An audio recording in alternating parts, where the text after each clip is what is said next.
A fost odată un împărat, puteți să mă filmați și pe mine, care avea 3 fete. Într-una din zile, ce-i veni împăratului că nu mai întrebă pe fata cea mare: fata mea, cum se numești? Cum mă iubești tu pe mine?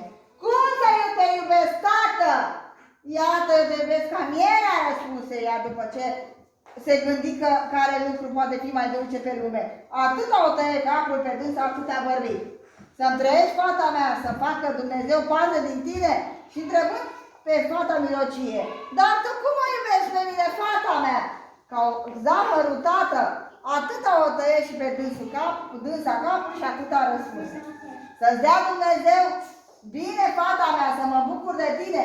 Pasă-mi interpretele acestea erau lingușitoare și eu să-și arate Marie lor, mai mult decât o aveau. Împăratul se bucură foarte mult când au auzit de la fetele lui cele mai mari cât îl iubeau. El socoti că astfel de iubire nu poate fi decât cea dulce ca mierea. Și uitându-se la fata cea mică, ce stă mai la o parte cu spiarul, întrebă și pe dânsa: cum mă iubești tu, fata mea? Ca sare apucate, tată, răspunse cu fața senină, zâmbind din dragoste firească și lăsându-și ochii în jos, de rușine că vorbi. Puteți să... Apăsați cu...